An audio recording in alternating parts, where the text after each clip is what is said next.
সেনা সদর দপ্তরের ভেতরটা কিন্তু কোনো সাধারণ জায়গা নয়। সেখানে একটা পিঁপড়াও নিজের ইচ্ছে মতো ঘুরে বেড়াতে পারে না।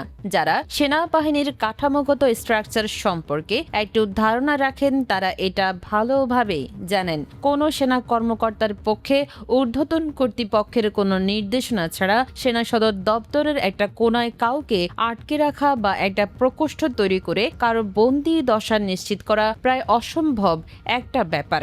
একটা সুনির্দিষ্ট চেইন অফ কমান্ড বা নির্দেশনা ছাড়া সেনাবাহিনীর এমন কঠোর নিরাপত্তা বেষ্টিত এলাকায় কেউ কাউকে আটকে রাখতে পারে না। কিন্তু যখন দেখা যায় সেনা প্রধান ওয়াকারুজ্জামান নিজেই এই বিষয়ে নীরব ভূমিকা পালন করেছেন এবং একজন সেনা কর্মকর্তাকে সেনা সদরের ভেতরে একটা ঘরে আটকে রাখার বিষয়টি তিনি জেনেও বছরের পর বছর চুপ করে বসেছিলেন, তখন মনে অদ্ভুত এক ধরনের শঙ্কা কাজ করে। বিশেষ করে যখন এই নীরবতার মূল্য চোখের সামনে 4 কোটি টাকার একটা বিপুল অঙ্কের মাধ্যমে মেটানো হয়, তখন প্রশ্নগুলো আরো ভয়াবহ আকার ধারণ করে। ওই 4 কোটি টাকা ঠিক কিসের বিনিময়ে ব্রিগেডিয়ার জেনারেল আজমির হাতে তুলে দেওয়া হলো সেটাই এখন সবচেয়ে বড় রহস্য।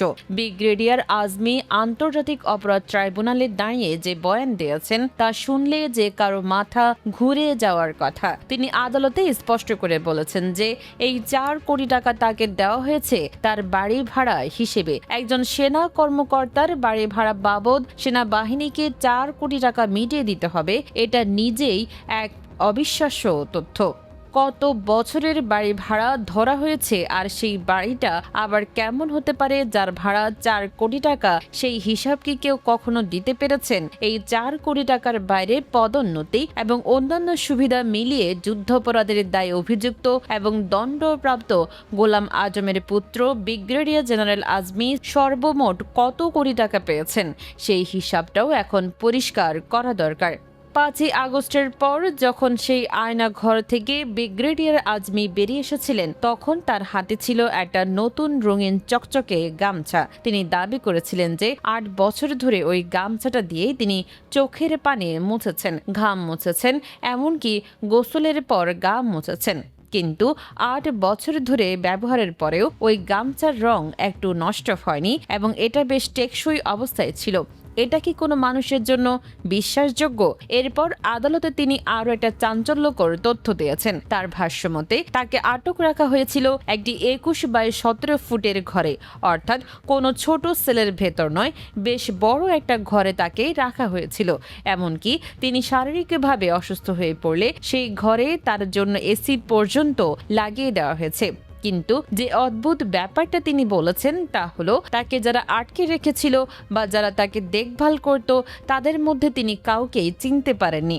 একজন সেনা কর্মকর্তাকে সেনা সদর দপ্তরের ভেতরে আটকে রাখা হলো, তাকে খাওয়ানো হলো, অসুস্থ হলে চিকিৎসা দেওয়া হলো, এমনকি এসিও লাগানো হলো, কিন্তু 8 বছরেও তিনি তার পাহারাদার বা জিজ্ঞাসাবাদকারী কাউকে চিনতে পারলেন না। এটা কি কোনোভাবে গ্রহণযোগ্য?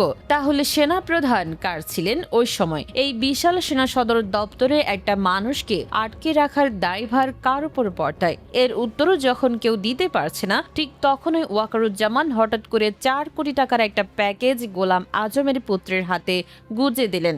এর পেছনের উদ্দেশ্য কি আসলে ক্ষতিপূরণ দেওয়া, নাকি কোনো বড় ধামাচাপা দেওয়ার নাটক সাজানো? ব্রিগেডিয়ার আজমির এই গুম ও নির্যাতনের অভিযোগে যে মামলাটা চলছে সেখানে 13 জনের বিচার হচ্ছে। এর মধ্যে 11 জন সেনা কর্মকর্তা, একজন সাবেক প্রধানমন্ত্রীর প্রতিরক্ষা উপদেষ্টা তারেক সিদ্দিকী এবং আরেকজন সাবেক প্রধানমন্ত্রী শেখ হাসিনা। কিন্তু আদালতে যখন বিচার চলছে তখন দেখা যাচ্ছে এই 13 আসামির মধ্যে একজনকেও সুনির্দিষ্টভাবে চিহ্নিত করা যায়নি যে তারা কখন ব্রিগেডিয়ার আজমিকে ধরেছেন বা কে 8 বছর ধরে তাকে আটকে রেখেছেন। এমনকি 5 জন সাবেক ডিজিএফআই মহাপরিচালকের নাম এই মামলা এসেছে, যাদের মধ্যে 3 জন আদালতে হাজির হলেও বাকিরা পলাতক। ওই 5 জন ডিজিএফআই প্রধানের মধ্যে যারা পলাতক তাদের পালিয়ে যেতে দেওয়াটা নিজেই একটা বিশাল ষড়যন্ত্রের অংশ বলে মনে হয়। ডিজিএফআই এর সদ্য বিদায়ী মহাপরিচালক থেকে শুরু করে এই 5 জন প্রভাবশালী জেনারেলকে দেশ থেকে পালাতে দেওয়ার সিদ্ধান্তটা কারা নিয়েছিল? সেনাপ্রধান ওয়াকারুজ্জামান কি তাহলে আগে থেকেই একটা তালিকা করে রেখেছিলেন যে কোন জেনারেলকে পালাতে দেওয়া হবে, কাকে বরখাস্ত করা হবে, আর কোন বেচারা সেনা কর্মকর্তাকে বলির পাঁঠা বানিয়ে আদালতে বিচারের সামনে দাঁড় করানো হবে? 5ই আগস্ট বঙ্গভবনে যখন রাজনৈতিক দলগুলোর সঙ্গে রাষ্ট্রপতির বৈঠক হচ্ছিল, সেখানে ওয়াকারুজ্জামান আয়নাঘরের বিষয়টি দেখবেন বলে প্রতিশ্রুতি দিয়েছিলেন। ওই বৈঠক শেষ হওয়ার পরে ব্রিগেডিয়ার আজমি, মীর কাশেম আলীর পুত্র ব্যারিস্টার আরমানরা মুক্তি পান। পরে খালেদা জিয়ার সামরিক উপদেষ্টা মেজর জেনারেল ফজলে এলাহি আকবরের কাছ থেকে এই তথ্যটা জানা যায়। এর মানে পরিষ্কার, সেনাপ্রধান ভালোভাবে জানতেন যে আজমি কোথায় আটক আছেন এবং তাকে কে আটকে রেখেছে, কিন্তু তারপরও তিনি এই নাটকটা চালিয়ে গেছেন। অন্তর্বর্তীকালীন সরকারের আমলে ব্রিগেডিয়ার আজমিকে মেজর জেনারেল এবং এরপর লেফটেন্যান্ট জেনারেল পদে পদোন্নতি দেওয়া হয়েছে। ওয়াকারুজ্জামান একটা কমিটি গঠন করেছিলেন যাদের কাজ ছিল শেখ হাসিনার আমলে পদোন্নতি বঞ্চিত, বাধ্যতামূলক অবসরে পাঠানো বা সেনা আদালতে বিচার হয়ে শাস্তি পাওয়া সবাইকে পুনর্বহাল করা এবং ক্ষতিপূরণ দেওয়া। ওই কমিটির সুপারিশে সেনাবাহিনীর 110 জন, নৌবাহিনীর 19 জন এবং বিমান বাহিনীর 12 জন কর্মকর্তাকে ক্ষতিপূরণ দেওয়া হয়েছে। এর মাঝে ব্রিগেডিয়ার আজমির নাম একটু অন্যরকম ভাবে জলজল করছে। একদিকে যারা আন্দোলন করেছেন তাদের মধ্যে লেফটেন্যান্ট কর্নেল মোহাম্মদ হাসিনুর রহমানকে ব্রিগেডিয়ার জেনারেল পদে পদোন্নতি দেওয়া হয়েছে। অন্যদিকে সেনাবাহিনীর ভেতরে জঙ্গি নাটক সাজিয়ে মেজর মোহাম্মদ জাহিদুল ইসলামকে হত্যা করার যে অভিযোগ ওই সময় উঠেছিল, তাকেও মরণোত্তর ব্রিগেডিয়ার জেনারেল পদে পদোন্নতি দেওয়া হয়েছে। এখন তুলনাটা করুন, একজন মেজরকে জঙ্গি নাটক সাজিয়ে নির্মমভাবে হত্যা করা হয়েছে বলে সেনাবাহিনী নিজেই নিশ্চিত হয়েছে, তার পরিবার কি পেল? একটা পদোন্নতির সনদ।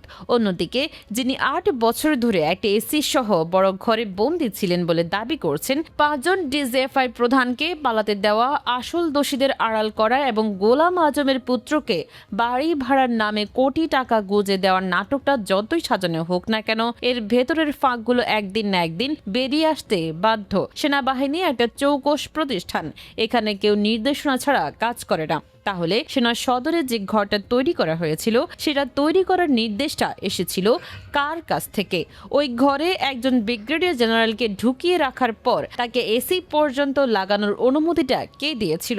এই প্রশ্নগুলোর উত্তর না থাকলে কেবল টাকার অঙ্ক বড় করে ব্রিগেডিয়ার আজমিকে তুষ্ট করলেই তো বাংলাদেশের সেনাবাহিনীর ভেতরে আয়না ঘরের মতো কলঙ্কজনক অধ্যায়ের অবসান ঘটানো যাবে না। বরং এই অঙ্কের খেলা সেনাবাহিনীর প্রতি জনমানুষের শ্রদ্ধা ক্ষুণ্ণ করছে এবং আসল সত্যটাকে আরো ঘোলাটে করে তুলেছে মাত্র।